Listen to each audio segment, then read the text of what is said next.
And there's the respect, says Hamlet, that makes calamity of so long a life. This is the reason why we put up with our existence. It's an interesting question. I ask you this now. Why is it that right now we are not all committing a suicide? Well, for most people, they'll be thinking, well, actually, I quite like my life. That's the reason I'm not killing myself. I'm having a pretty good time. But the implication here for Hamlet is he's not thinking that at all. He's actually just thinking, the only reason I'm not committing suicide is I don't know what's coming next. I don't know what's coming in the afterlife. And now, of course, what Shakespeare goes on to use is a technique called copiousness, a particularly familiar technique for many of Shakespeare's plays. And copiousness is the listing of a number of features for effect. So Hamlet now goes on to list all of the grim aspects of life, which in many ways he would like to escape from. And of course, in his discussion and argument here, he considers that perhaps many people would like to escape from. So he says, there's the respect that makes calamity of so long a life. Who would bear the whips and scorns of time? Think about these words, whips and scorns, the terrible things that happen to us. The oppressor's wrong, somebody when they oppress us and do harm to us. The proud man's contumely, means the insults that somebody might offer to you. The pangs of disprized love, so love that doesn't go anywhere, unvalued love. The law's delay, the insolence of office, and the spurns that patient Mary of the unworthy takes. Who would put up with all of these things when he himself might his quietus make with a bare bodkin? And here's, of course, the first explicit reference to suicide. A bare bodkin, of course, a naked dagger, a mere dagger. Who would put up with these things if he could just take a dagger, plunge it into his heart, and kill himself? He continues this idea further. Who would fardels bear? Fardels means burdens.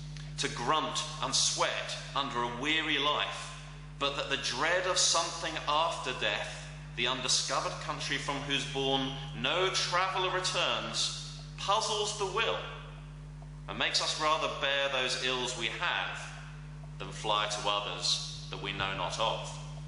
So the point here is that why would we put up with these horrors of life if it wasn't for the dread of something after death? The interesting irony here, of course, is he says, the undiscovered country from whose bourne no traveller returns. Why is that interesting? Well, we know that, allegedly in this play, a traveller has returned from the undiscovered bourne. Somebody's come back, that is, Hamlet's father. And of course, this gives us an interesting insight into the fact that perhaps Hamlet distrusts this spirit. We know that from earlier in the play. He asks this directly of the spirit. Are you a spirit of good or a spirit of evil? There's a chance he believes that this spirit is a spirit of evil. And anyway, he goes on to say, therefore, what we do is we put up with those ills we have than fly to others that we know not of. It's the old phrase, better the devil you know. Life may be tough, but it might get a heck of a lot worse once we're dead. So we'll put up with what we have. And at this point, Hamlet says, perhaps one of the most interesting aphorisms of the play as a whole, thus, conscience does make cowards of us all. What is an aphorism? Well, an aphorism is some sort of pithy saying, summarizing a complex concept in a few words. Conscience does make cowards of us all. An interesting word, this, conscience. It meant two things in Elizabethan times. On one level, conscience is this voice that we all believe is in our minds, this moral guide for us all, telling us when what we're doing is wrong. But also in Elizabethan times, conscience meant the ability to think. So Hamlet is saying the ability to think makes cowards of us all. He is thinking through this problem of is life worth living? Is life worth living? Possibly not.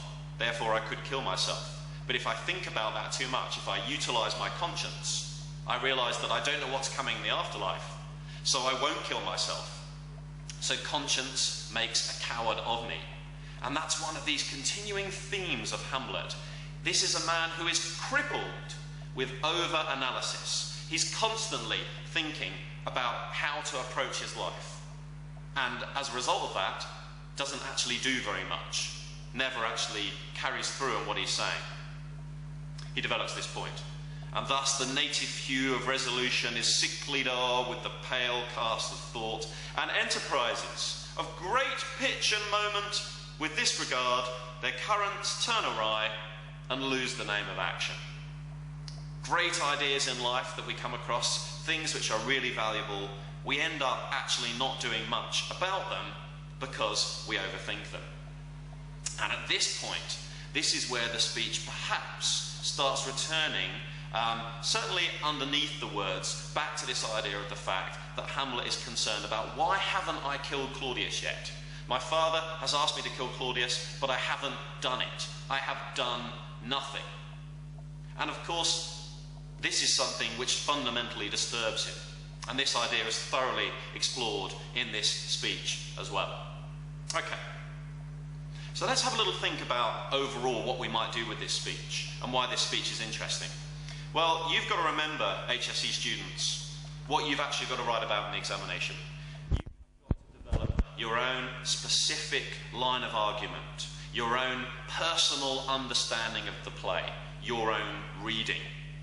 The to be or not to be speech is such a wonderful speech because you can use it as evidence in pretty much any reading that you choose to develop. For me, in To Be or Not to Be, this is the ultimate example of where we see Hamlet as the philosopher of death and suicide.